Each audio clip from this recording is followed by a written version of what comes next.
Swamiji, can we start?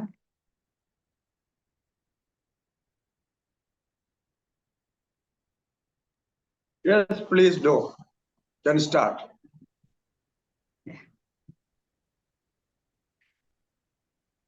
Om Namo Narayana. Hari Om. Pranam Swamiji. Hearty welcome to one and all. Today, Pujya Swamiji is going to begin the classes on Panchadashi. This is an advanced text of Advaita Vedanta. This is a Prakarana Grantha written by Shri Vidyaranya Swamigal. This is a serious study class, so we all should understand the seriousness of this class. We are really blessed to be able to listen this class from Swamiji directly.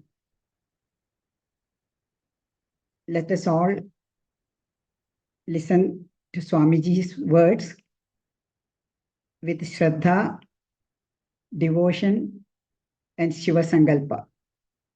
Hari Om.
Shrutismritipurananalayam karunalayam namami bhagavatpadam shankaram lokashankaram shankaram shankaracharyam keshavam batarayanam Sutrabhashya krito vande bhagavanto punah punaha Ishvaro gururatmeti murti bheda vibhagine vyomavad vyapta dehaya dakshinamurti Namaha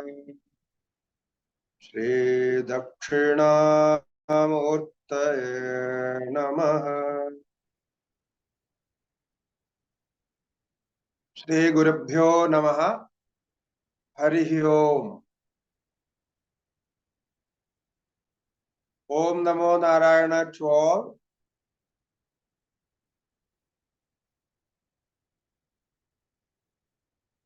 You are all welcome for the study of Panchadashi.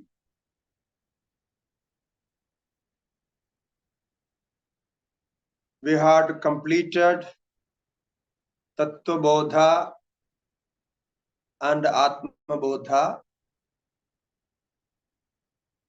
Now, in that sequence, Panchadasi is the next textbook for Vedanta studies. Now, as you know, this Panchadashi is very interesting as it is the complete textbook for Vedanta. One of the Prakarana Grantha which is my favorite, because when I started my studies in Uttarakashi, I studied this Panchadasi maybe 25 years before, so long back. So why I like this most is I had many questions when I started my studies, even before I started my studies, regarding Vedanta and regarding all religious practices. And when I studied Panchadashi, I completed Panchadashi, I got all the answers cleared, a clear answer from this, and my all the doubts were cleared.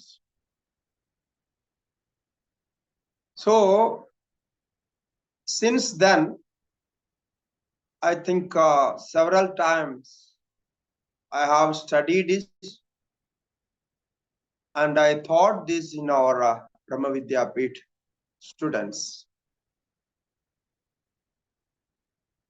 So it is a book of 15 chapters. So the name of the book is Panchadashi. The Panchadasha means 15 in Sanskrit. So this is a book of 15 chapters. So this you can see, it's a peculiar name. Normally, in all our scriptures, you find some special name for a textbook. But here, the author, most revered, Shri Vidyaranya Mahasvami, he gives the name as Panchadashi only. So book which has 15 chapters.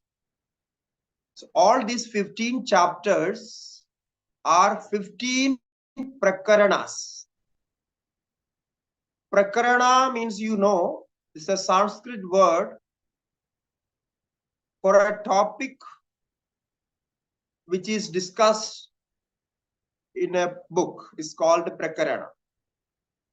So here we have topic-wise chapters. So this topic-wise chapters are 15. So it is called Panchadashi. And these 15 chapters are classified in 3 parts. Viveka Prakaranas, Deepatmaka Prakaranas, and Ananta Prakaranas.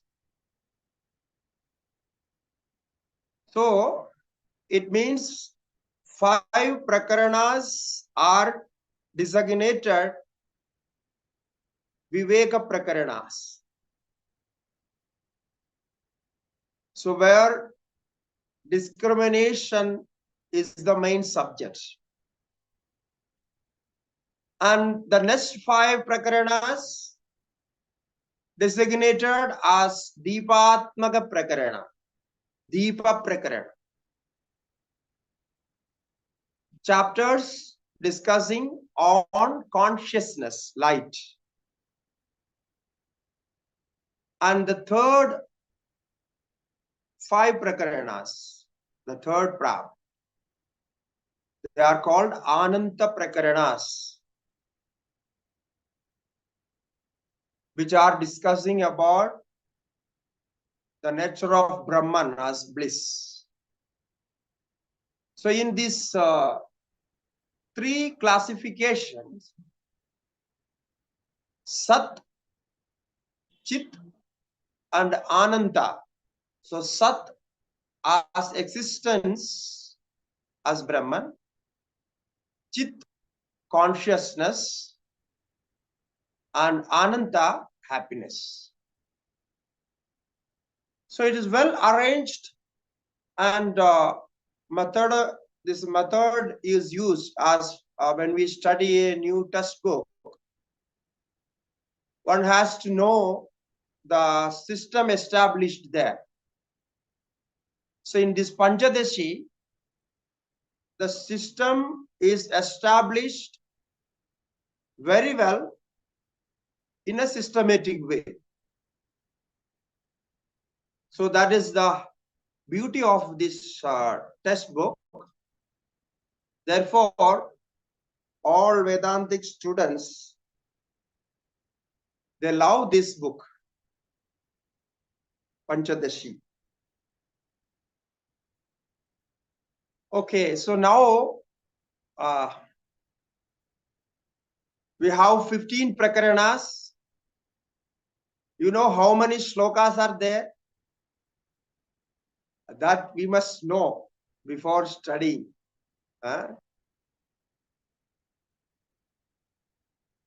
There are 1571 shlokas. It means 1571 shlokas are there. It's more than double of Bhagavad Gita. Bhagavad Gita has 700 shlokas. So it has 1571 shlokas. But out of these shlokas, we will be studying selected prakaranas. So we will start from the first prakarana, which is named as Tatva Viveka Prakarana. So you all have, I hope you all have books on this. Maybe you can refer to book what you have. So Tattva Viveka Prakarana has 65 slokas. And the second Prakarana, Panchamahabhuta Prakarana, has 109 slokas. Then comes Panchakosha Prakarana, Dvaita Viveka Prakarana, Mahavakya Prakarana. And after that, we study Chitradipa Prakarana, the sixth Prakarana. And then Tripti Deepa, the seventh one. And after seventh Tripti Deepa, because this Chitra Deepa and Tripti Deepa, as Chitra Deepa has 290 shlokas. It's a large prakarana. And Tripti Deepa has 8 more shlokas, 298 shlokas. So these two prakaranas are, I can say, amazing description about Vedanta and its experience. So we must study these two prakaranas, because after studying these two prakaranas, Chitra Deepa and Tripti Deepa, you will feel that Vedanta is completely logical, and you can have the experience directly. So that much clarity and the experiential knowledge is there in that Chitra Deepa and Tripti Deepa. And after this 7th Prakarana, we will go to 11th Prakarana as Yogananta Prakarana. So from Deepa Prakarana, we will take 2 Prakarana, and then all the 5 Ananda Prakaranas, because they are all comparatively small Prakaranas. So Yogananda Prakarana has 134 shlokas, and Atmananda 90, and Advaitananda 105, Vidyananda 65, and Vishayananda 85. So this is the structure of the book. So why I say all this? Because according to our tradition, they say the students must know what they are going to study before they enter into study. So they must get an idea of what they are going to study. So this is the structure of the book. Now we will just know about the author, Shri Vidyaranya Mahaswami, something little bit about him. He is very famous in all the scholars, all the students of Vedanta, not only Vedanta, but all the religion, whatever they learn in Hindu religion, they learn. So they will know about Vidyaranya Swamiji. He was a pontiff of Sringeri Mutt, the chief of the Mutt, we call as Shri Shankara Acharya's, the seat of that is Sringeri, one of the seat. So there he was a pontiff. In 30th century, no, 30th century, he was a pontiff there. That was his, how we know him as Vidyaranya Swamiji. So he was born in Vijayanagara, his birthplace known to be Vijayanagara, that is in Andhra Pradesh now. So his mother's name was Srimati and father's name was Mayana Sayana, because his the tradition, they use the name as Sayana. This is house name, what we call as house name as surname. Sayana was the house name. So his father was Mayana as his name, and his house name was Sayana. And he had two brothers, Sayanacharya and Bhoganathacharya. And the first brother is younger to him, was Sayanacharya. He wrote Veda Bhashya, commentary on all the Vedas. So you know how, no, you can just imagine how he was. He wrote Veda commentary. So what available now? We have only one authentic commentary is available on Vedas, that is Sayana's Bhashya.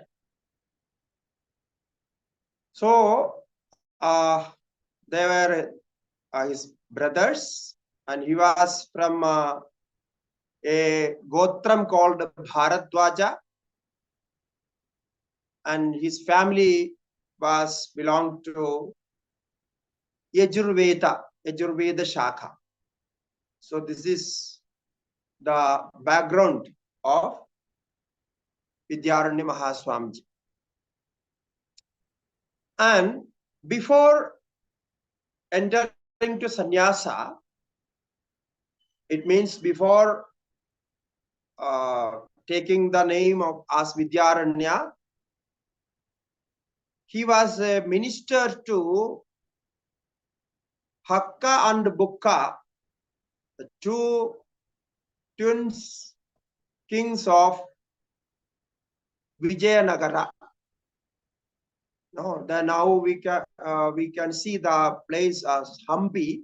So there the Vijayanagara kingdom was there. So he was, his previous name was Madhava Sayana. It was his previous name, Madhava Sayana. We call him as a Madhava Acharya. So then, when he was Madhava Acharya, he was a minister to this kingdom. So after that, he took sannyasa, entered into sannyasa, and become the pontiff of Sringeri Matha. So that is his family background. Okay. Now he was a big scholar. He as we can say, he has written on many subjects. He wrote books on religion, medical science, anatomy, physiology, metaphysics, astrology, grammar, and of course Vedanta. So many subjects. He was a scholar. We just know how many books he wrote. So Madhaviya Dhaduvritti, he wrote on Sanskrit grammar, and Jaiminiya Nyayamala on Mimamsa Darshana, Dharma Shastra. So like that, he has written many books other than Panchadasi. So almost all the books are available now. So that is his background. Now, he is very efficient in establishing systems. So when we study Panchadashi, we will see that he is very special in elaborating and establishing system. Actually, he is the person after Bhagavatpada Shankaracharya who established all the mathas, all the 4 mathas, and the practices in those mathas. So what practices we see today in this Shankara mathas was established by Vidyaranya Mahasvami. Because he was a minister, he knew how to establish things in relation with the society and all those. So he did all those and made all the mathas very wealthy, and it's what you say, to made all the arrangements for the mathas. So even today you can see they respect Vidyaranya Swamigal very high in this contest. So that is something special about Vidyaranya Swamigal. Now we will take up the first sloka, because we have to chant the Mangalacharanam here. We will take up the first sloka.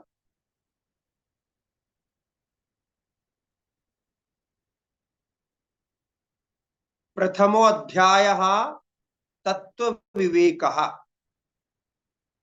The first chapter named as Tatva Viveka, discrimination of reality, of real. So what is real, what is unreal is discriminated in the first chapter. So I chant the sloka, the first line,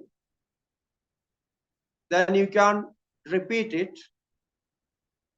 Namah Shri Shankarananda Guru Padambu Janmane.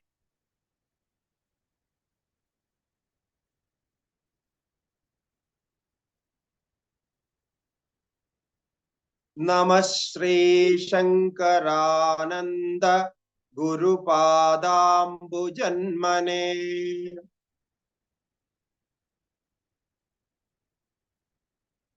Savilasa Mahamoha Graha Grasaika Karmane.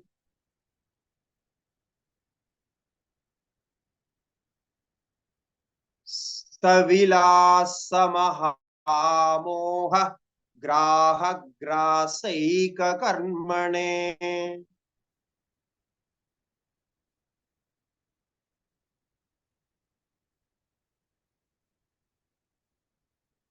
So Namah Shri Shankarananda Guru Padambu Janmane Savilasa Mahamoha Graha Grasaika Karmane. So Namaha means salutation. So his guru's name is Sri Shankarananda. So Shankarananda was Vidyaranya Swamiji's guru. So Sri Shankarananda Guru Padambu Janmane. Guru Pada Ambu Janmane. The salutation to the lotus feet of my Guru, Sri Shankarananda. Sri Shankarananda Guru Pada Ambu Janmane. This is a tradition here. Before starting any such work, we do salutation to Almighty God as well as our own Guru. So that tradition is followed here. Now, who was this Shankarananda, Guru of Vidyaranya Mahaswamiji? We don't know much about him, but he wrote 2 books that we know. His 2 works are there. One is Atma Puranam. Atma Puranam by Shankarananda Guru. And then he wrote Srimad Bhagavad Gita commentary Shankaranandi. The Shankaranandi commentary he wrote. So we have 2 books by Sri Shankarananda, the Guru of Vidyaranya Swamiji. So now Vidyaranya Swamiji is paying his respect to his Guru, Sri Shankarananda. So Guru Padambu Janmane. So here the feet of Guru is compared with lotus. Ambu Pada, Ambuja, Ambu, Ambujanma means lotus.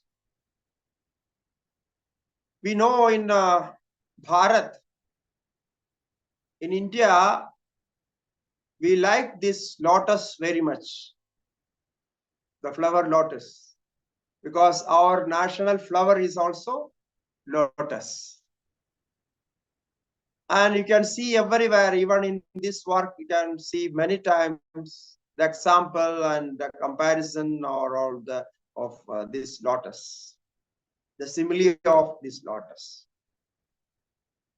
So it is considered as very auspicious, very holy, this flower. So when we do special worships, we use this lotus flower. So therefore, it is very special. And not only that, it has some other significance. This lotus flower has a shape, very special shape, as our Sahasrara. So we know what is Sahasrara. The Sahasrara, it has the shape of that. And in Sahasrara chakra, where we meditate the higher level of in the higher level of meditation, we meditate consciousness there in the chakra meditation. That is one aspect. Another aspect of this is also connected to heart. So in Upanishads, Hridaya Ambu, Hridaya Kamala. So the Hridaya, the heart, is again compared with Kamala, the flower lotus. The Hridaya Kamala Madhye. So that is the speciality. And yeah, in this occasion, I will show you a special lotus. So, can you see this? Yeah, this is called Brahma Kamala. So today evening only I got it. It is very special. We can get it from higher Himalayas, maybe 18,000 feet. No, in that height we get this. So one of our friend who lives there in higher Himalayas, he sent me this flower today. So I thought, anyway, today we are starting the class with this flower. So I am showing you. Okay, this is called Brahma Kamala. Very auspicious, very holy, and we believe that it's a blessing from God. So it has medicinal effect, and it has a very special energy. Yeah, therefore it is called Brahma Kamala, the lotus of Brahman. So Brahma Kamala is very famous. In Ayurveda, it has a medicinal use. Okay, so you have the darshan of Brahma Kamala. Okay, you all had? Okay, Hari Om Maharaj. So here the Shankarananda Guru Padambu Janmane, the first line. The second line says, Savilasa Mahamoha Graha Grasaika Karmane. What he does, why we salute him? Because he can destroy, dispel the ignorance which makes all this empirical world and this phenomenal universe. Savilasa Mahamoha. Mahamoha Graha Graseka Karmane.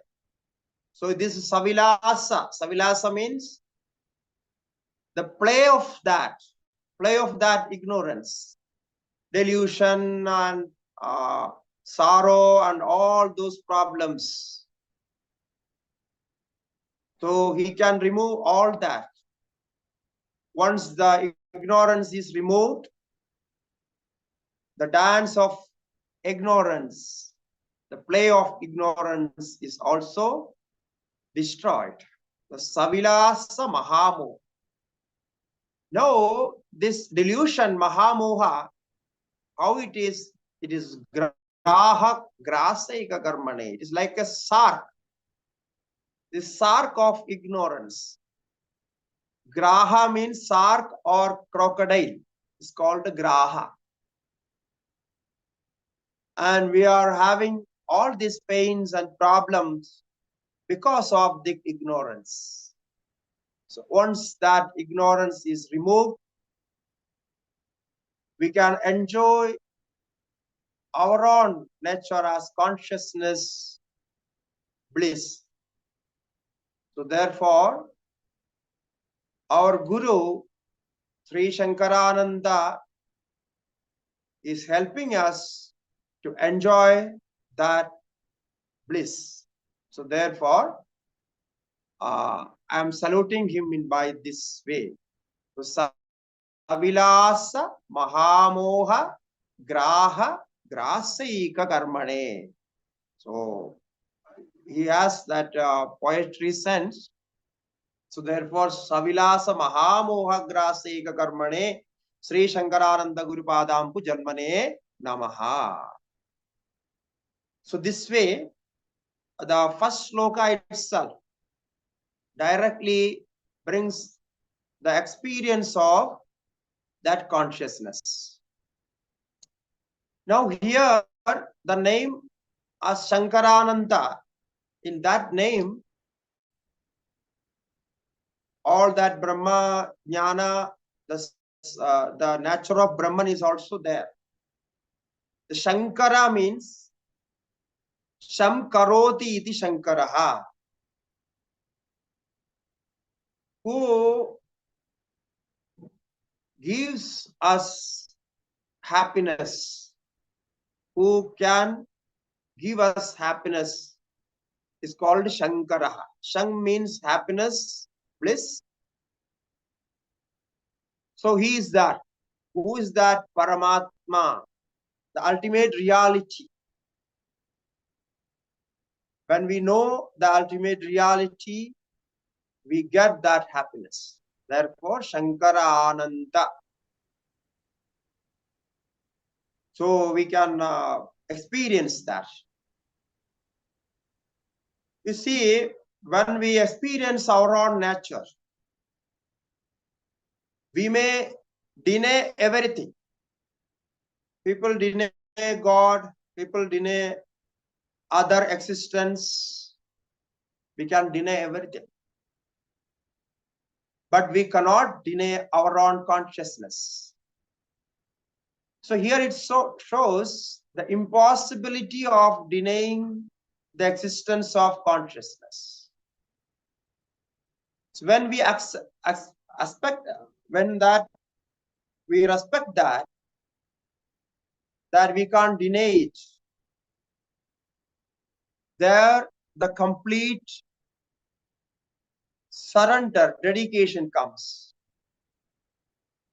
So that's not denying consciousness is not possible. So that is the main subject of this textbook, that we could experience our own consciousness.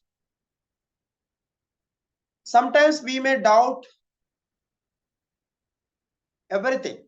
No, we doubt the existence of God, and we may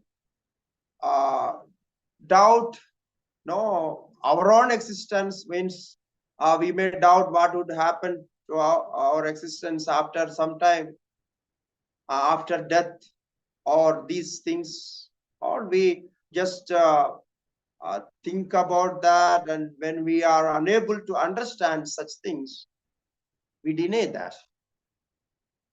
But we can't deny our own consciousness, because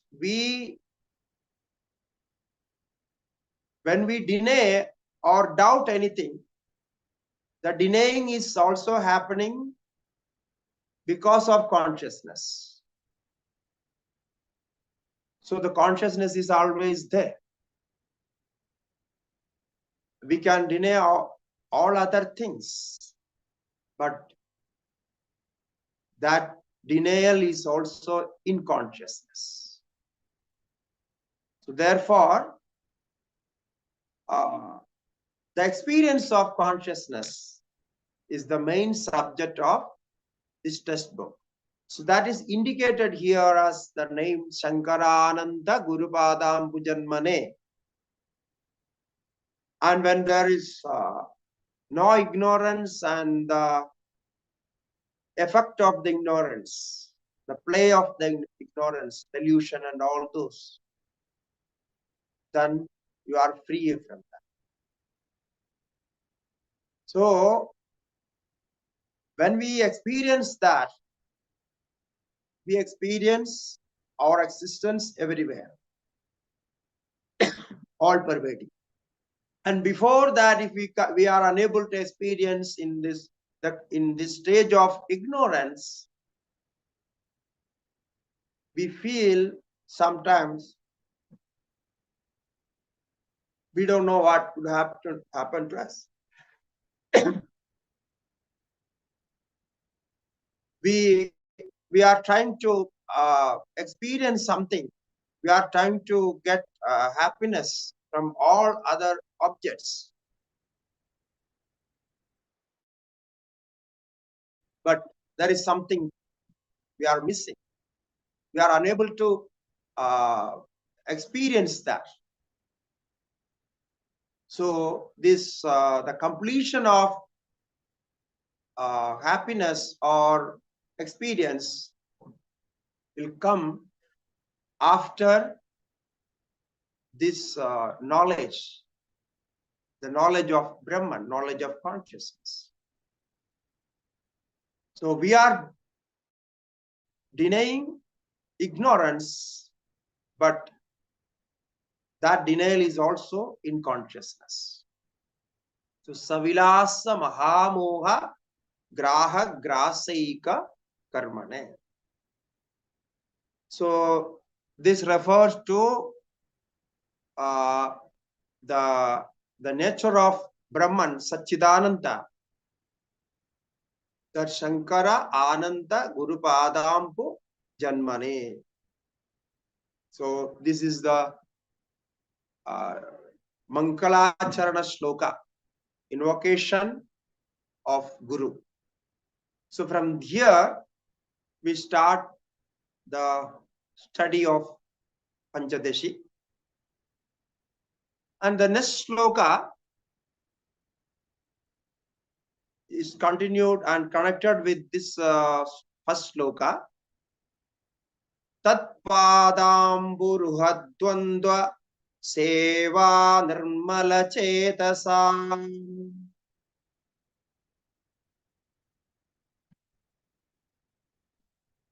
Tatpadamburuhadvandva seva nirmala chetasam.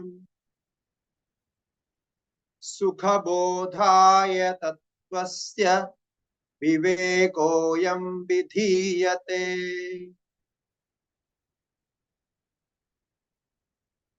Sukhabodhaya tattvasya vivekoyam vidhiyate. It is said that here we are starting the discussion about the discrimination of truth and untruth, reality and unreality. So Vivekoyam Vidhiyate. So then for what how you are going to do that? Sukhabodhaya tattvasya. So when we discriminate real and unreal, the knowledge of experience of reality is very easy. So here the author says, I am writing this book to make it easy for students to discriminate the real and unreal. The Sukha Bodhaya Tattvasya.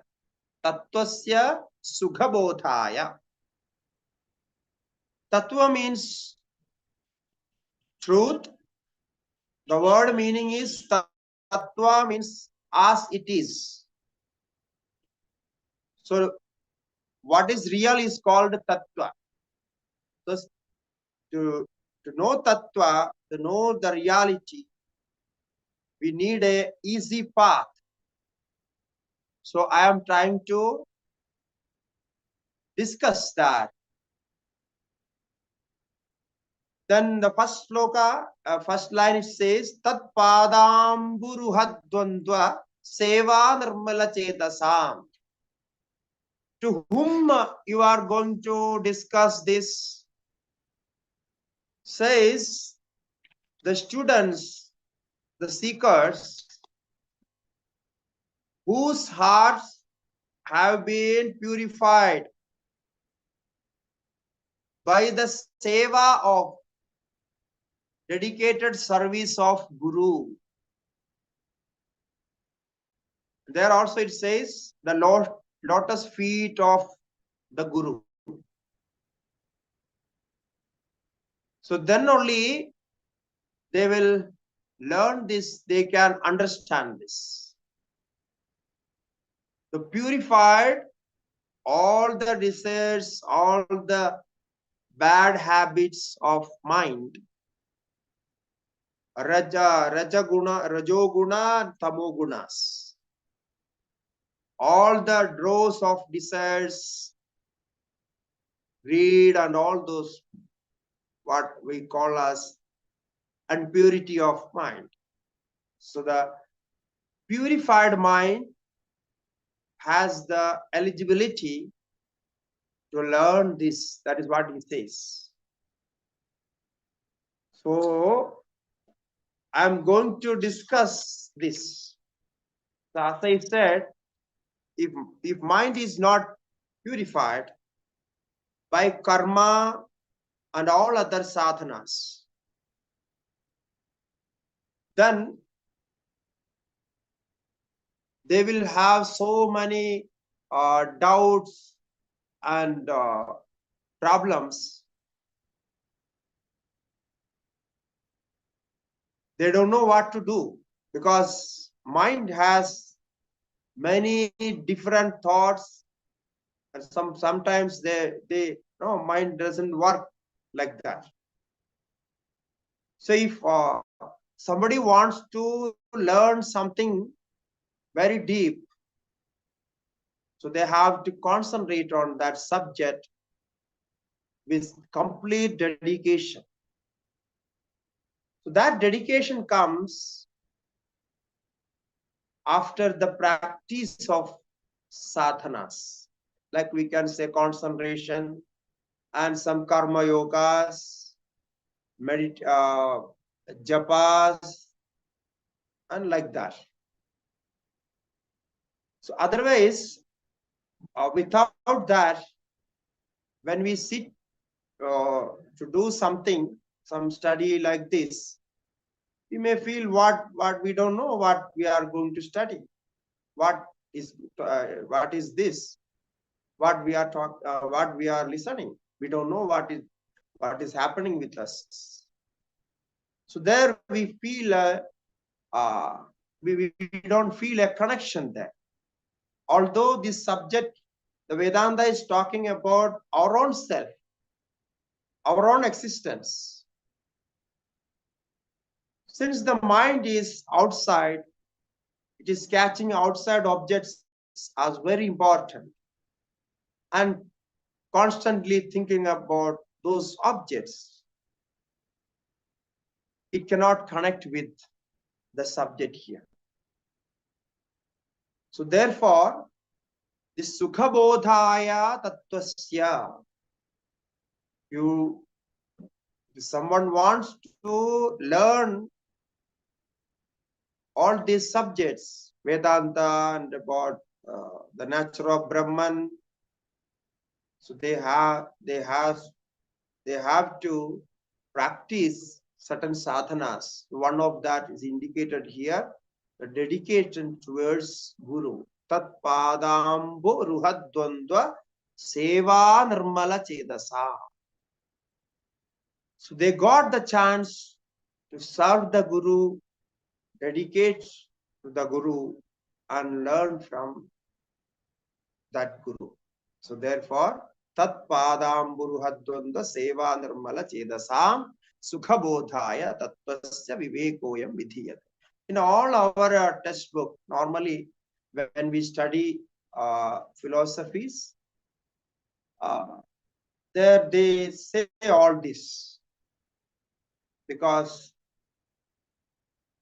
the eligibility of a student should be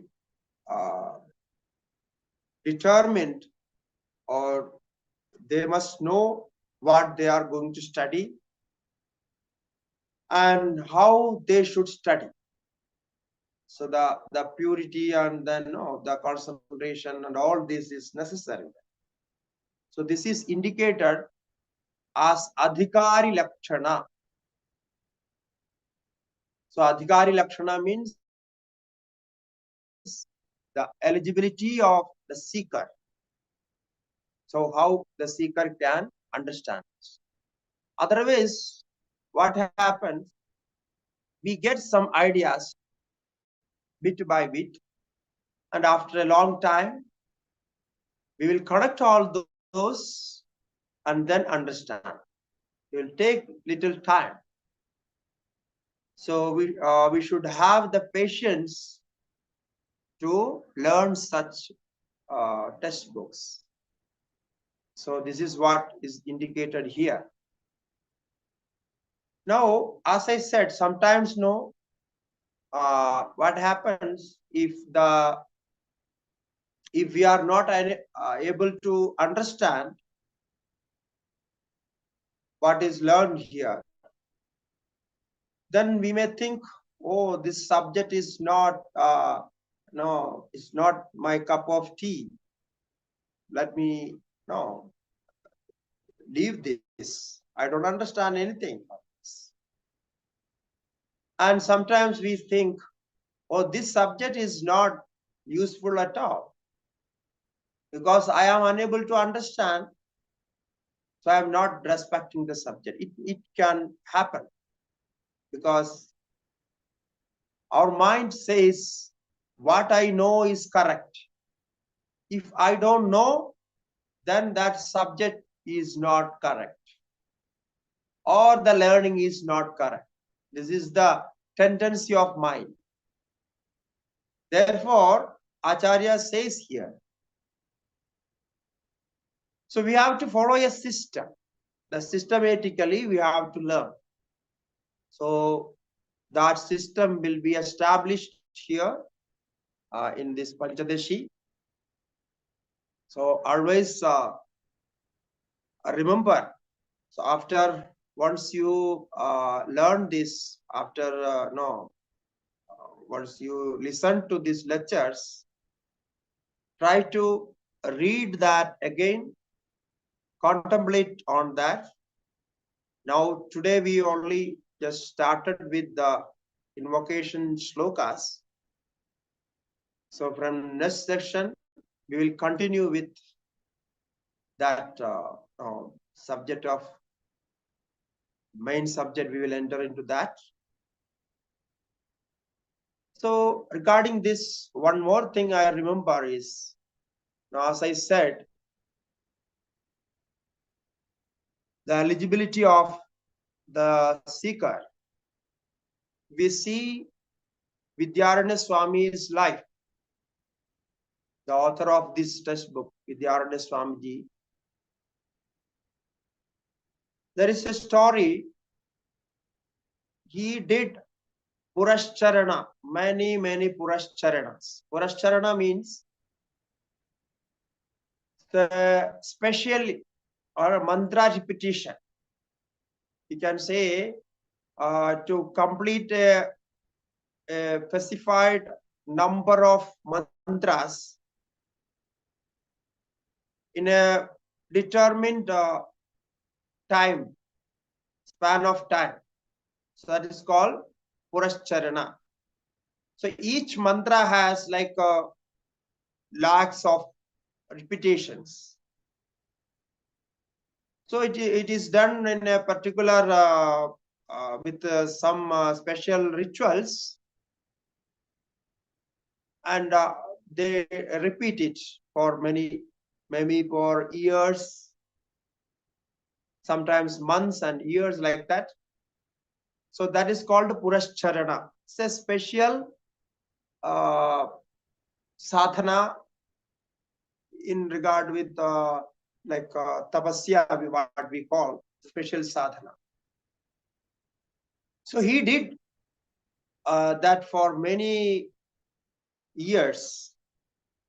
Then he wanted to have the blessings of goddess Saraswati, the goddess of learning.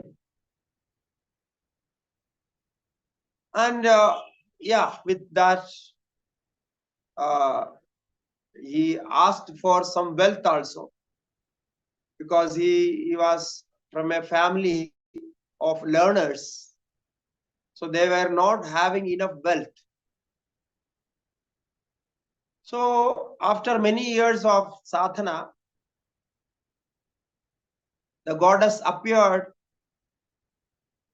and said, you see, in this birth, you cannot have what you ask. So then the goddess disappears. So Madhavacharya, his previous name. So then he left home and went for sannyasa. So he took sannyasa. So after his sannyasa, again goddess appeared and then said, I will give you whatever you want. Whatever you ask, I am going to give you. He asked for some wealth in that stage. Now, what Vidyaranya Swamiji, Mahaswamiji says, he says, now I don't want all those. Why do you don't want all those? No, that time I was there. I need money, wealth to manage my life. But now I left home. I have no need of money. So, okay.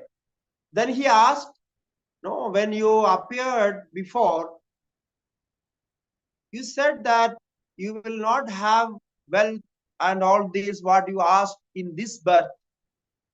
Now, how you came after this? Then goddess says, you see, this sannyasa, now you have left your home and you took sannyasa, you entered into sannyasa, the monk life. So this is a new birth for you. So what I said, you will not have wealth and all this in this birth. So now you have changed your birth. Sannyasa is a new birth. So therefore I came again and I am going to give you all this. He said, no, now I don't want all this. Now I am a sannyasi and I am a monk. I don't want all this wealth. But goddess said, no, I came to give you, you have to take. If you don't want, you do whatever you want. So this is a story. So then goddess gives him all the wealth and all the fame and everything. So with those, he established all these mathas. I said, no, he established everything there. So now we can see, because of his tapasya, now all the Shankara mathas, especially in Sringeri and its branches, they have so much wealth and everything, all these things. So after Vidyaranya Swamiji, they got all this. So this is the story. So here also you can see his tapasya, what he did before entering to sannyasa. And he was a scholar in many subjects. In this also you can see his scholarly works in many subjects. So here we will learn directly from slokas how this Vedanta is established in an easy way. So today we will stop here. So if anybody wants to ask something, some questions, they are welcome. They can ask.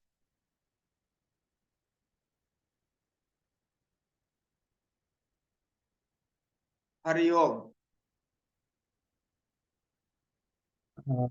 Namaste, Swamiji. Thank you, and it is a very great start of the Panchadasi. So, my question. Can you hear me? I am unable to hear. Can you hear me? Hello. Is it audible? Hello. Hello. Can you hear me, Swamiji? Yeah. Now is better. Okay. My question is regarding the story what we just mentioned. This we have due to the tapas, the Saraswati Devi appearing and giving wealth. So how it is significant, how we need to understand in the study of Vedanta such things, because this kind of stories are many. How we need to understand he got a wealth by doing that. This appearance means it's a blessing.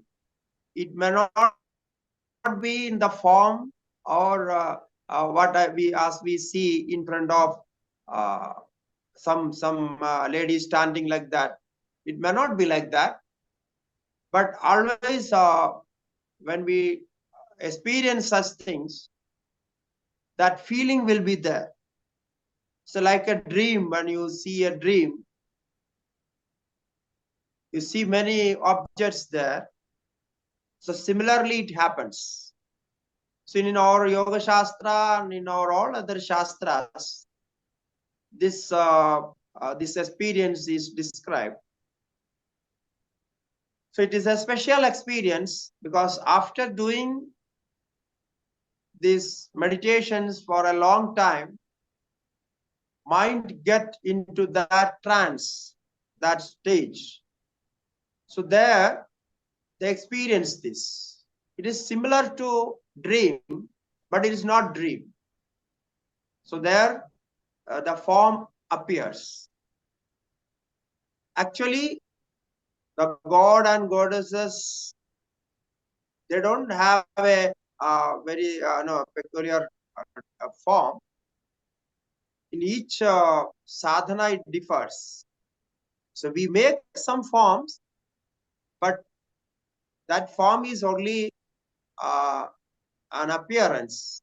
It can change, but the effect will be there.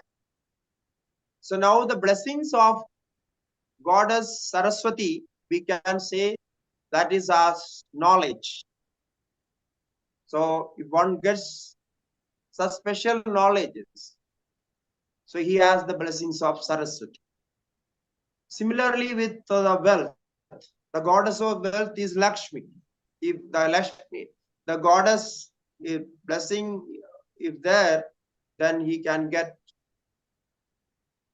lot of wealth in his life.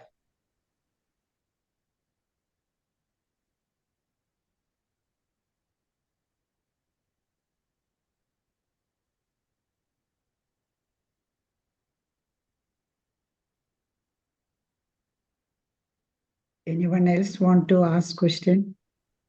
So like that, then he got this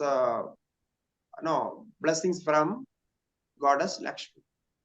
So that long sadhana is important here.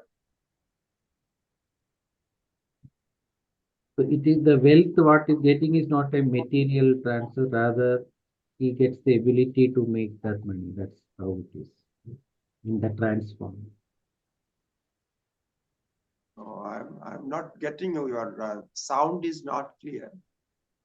My question is, So the wealth transfer, when you are asking for an object or wealth or money, so in that trance state, when you are getting into that, so the material transfer is happening as an ability to make that kind of a thing. That's what exactly you're saying. Yeah. So wealth is connected to material life. Then that stage, he was having all the problems because he was not having enough wealth for his life. So he prayed to God and did some sadhana for that. But after that, he left that stage and then went to sannyasa, and then he changed his life.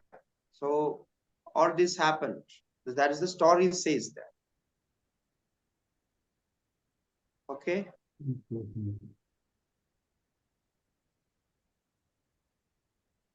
Any other question? Yeah, Rajesh, Ram and Raju. Yeah. Please ask the question. Am I audible there? Yeah. Yes. Pranam Swamiji. This is Rajesh. Pranam. Ma'am, this is Ranu. Rajesh Raman Ranu. Oh. Yeah. So, Swamiji, I have this Swami Swahanandaji translation, Ramkrishna Math text with me. And in this second sloka, I am unable to padached the first line. It says Tat Padam Puru, and thereafter I am not unable to padached this text. Tad is, I will just give you Tad Padamburuha. Tad Padamburuha Dvandva Seva Nirmala Chetasa. Yeah. So Tad Padamburuha. Tad Padamburuha means his feet as lotus. So Amburuha means again lotus. Okay. Dvandva means pair.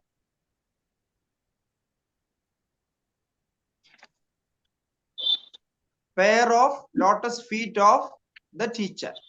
That is translated there. Tat padam buruha dvandva seva nirmala chedasa. It means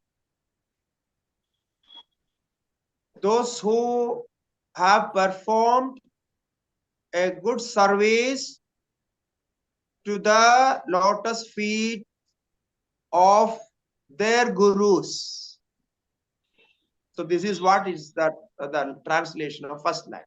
It means they learned from a guru by doing service to him. No, by that service shows dedication and surrendering to guru. So that is what is mentioned there. Thank you, Swami. You got it? Yeah, I got it. Okay, thank you.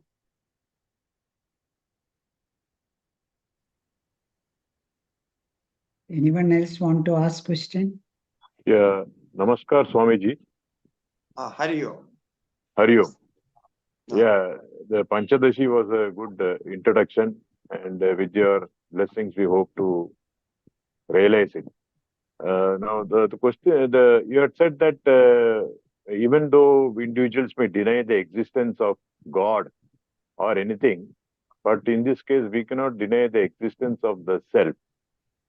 That is by experiencing the happiness. Yeah. Now, this experience, which my question is, this experience of the happiness, it happens in the mind, if at all. Yeah. So what is the difference between the experience of the objects and the experience of the Atman? Because the experience of the objects happens in the mind. Similarly, does the experience of the Atman also happens in the mind? Yeah, it's a good question. Actually, you can see the difference of experience of happiness in deep sleep and in waking state.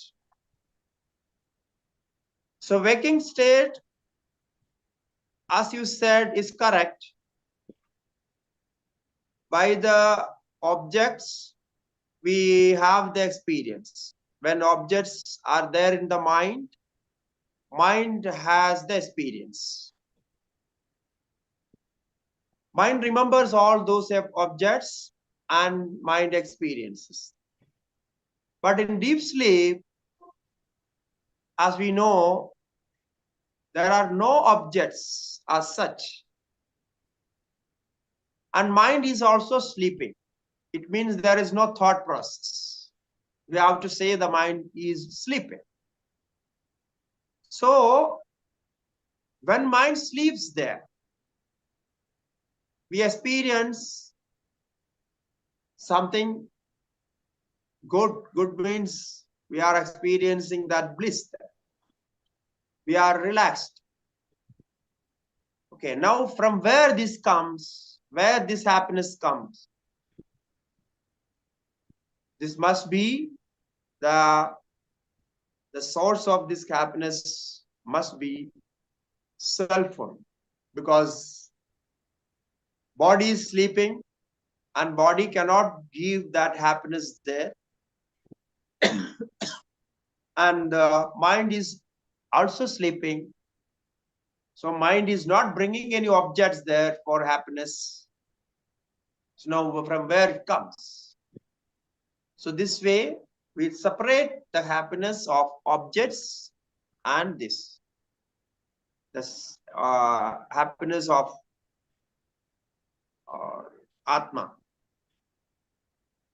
Ultimately, the same experience brings outside objects. If you are not happy, no, I simply, if you think you are not happy, no, any object, any of these objects can give you happiness. So you are basically, if you are relaxed, then you can experience happiness. Otherwise, no. Okay.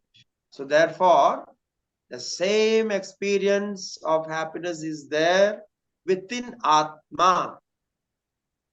The Atma is the only source of happiness in this context. Okay.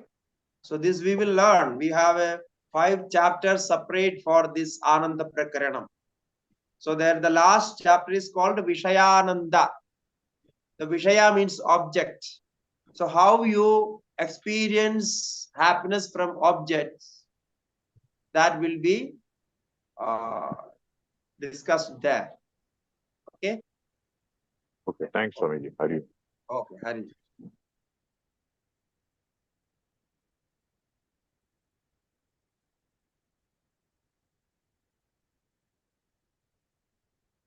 Any other questions? Yeah. Camilla is there. Yes, you can unmute and ask Aya. Pranam Swamiji. Pranam Hari. Hari Om. Can you tell us more about daily sadhanas, especially japas, for example, during studying Panchadashi? Daily sadhanas. Can you tell us more about daily sadhanas? Daily sadhanas. For example, japas, especially in context of studying Panchadashi. Okay. Yeah, there is no special sadhana for learning this. So you can practice the sadhana, what you are already practicing. And as prayer, the special prayer for knowledge, you can add that prayer into your, when you practice sadhana. That you can pray for knowledge. the self-knowledge. So this can be a special prayer for that. No, along with all other prayers. So you give some little more importance to this prayer, that I want knowledge. So let me get liberated from this bondage. So for that I want knowledge. So this prayer you can add into your daily practices of sadhana. Okay? Yeah.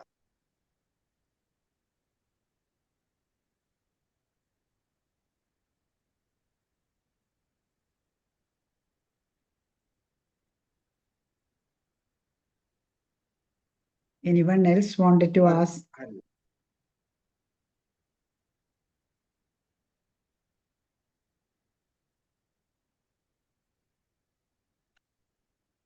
Swamiji, no one is.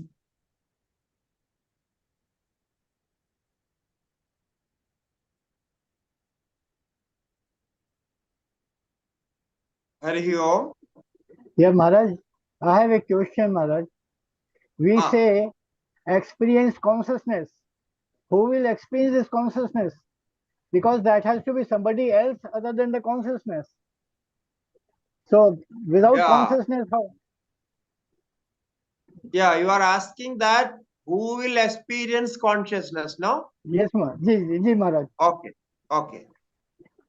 Actually, there is no experiencer and experienced. There is no separation of these. Yes. Now, consciousness itself is experienced. Yes. Or in other words, we can say that experience is called consciousness. Yes. It means you know that you are experiencing. Yes. So when you know that you are experiencing, that is consciousness. Yes, so means you, correct? Experiencer and experience is the same. No. In this, there is no experiencer and experienced and experience. Yeah. So only the experience is there. Yeah. But the point is, if you know I am experiencing, so that knowing, that awareness is called consciousness. So other than that, there is no separation. Therefore, I said, no, you cannot deny this. Denial cannot happen because the denier itself is there. The denier cannot be denied. Why? Yes. Because he is knowing that I am denying. He thinks that I am denying God. I am denying this. I am denying that. I am denying all these things. But the denier still remains. Therefore, there cannot be a vacuum, no? If you deny everything, there is no vacuum. So even if we say that there is only a vacuum, if we say that, suppose you say that, no, there is only vacuum. And there is nil. Nothing is there.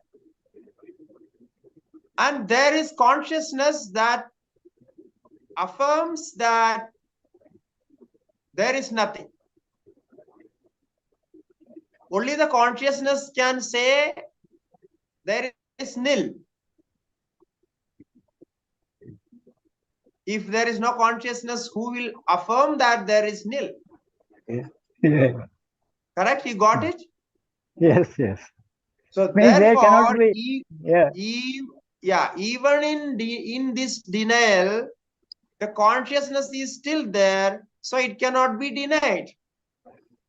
and we pray to that consciousness, all-pervading consciousness. We are trying to experience that consciousness or bring awareness into that consciousness. So this consciousness is underlying in everything. This is the controller or the maintainer of everything, the underlying existence. Yes. So therefore, it cannot be denied. Yes. Very basic Okay? of existence. Yeah. Very basic of existence. Yeah. Yeah, correct. There cannot correct. be. Yeah. Thank you, Yes. Maharaj. Pranam, Maharaj. Thank you. Hari Om Pranam. Hari Om.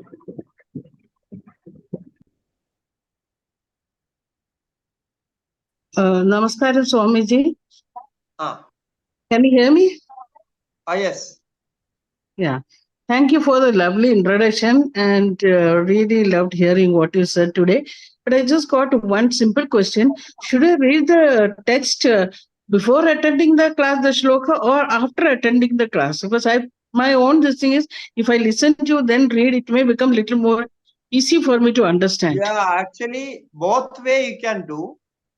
Before attending the class, once you look into the shlokas, you will get a pre-idea of what you are going to listen. Okay? Then after listening, again, once again, if you read, the idea will be fixed in the sense you will get a clarity, more clarity into that. Okay. Thank you. Thank you. Yeah. Then you will enjoy more because if you have a pre idea of what you are going to learn. Okay. Okay. Thank you. Thank you. Okay. Hari Om Swamiji, Sanket here. Okay.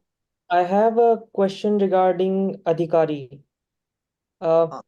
Let's say a person thinks that he is not Adhikari, but still he has some inclination towards Vedanta. He wants to learn Vedanta, but he thinks that he is not an Adhikari yet. So what should he do? Should he continue learning Vedanta, or should he become Adhikari first and then start learning Vedanta? Yeah, yes. It's a correct question. I mentioned in between, if we are not having that adhikaritvam, that eligibility, what is mentioned here in the test, we can practice that because we know we have to get into that level. Okay. So as a beginner, you can start practicing this, and slowly you will get that adhikaritva by practice, because without practice you cannot get it. See, if you are not having that adhikaritvam and you have some interest in learning that, so you keep learning and try to get those qualities and try to understand mind, and then slowly it will increase. And when that proper adhikaritvam is achieved, then you will understand the whole thing correctly. No, that is the method. No. So for that we have to learn. Like when we learn something in the beginning, we have to learn word by word the meaning of the words, or even we have to learn the alphabets first, and then words, and then sentences. So like that we learn something new. We learn like that. The same thing is this also. We have to practice some. Slowly we'll get into that level. That is why I said it will take some time. You have to have a patience with lot of patience is necessary. So if you are entering into that. So if you are aware about that, you will get that qualities. That is for sure. Okay. Yeah. Thank you. Any other questions?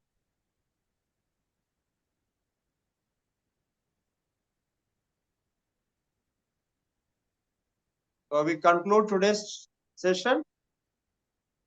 Yes, Swamiji.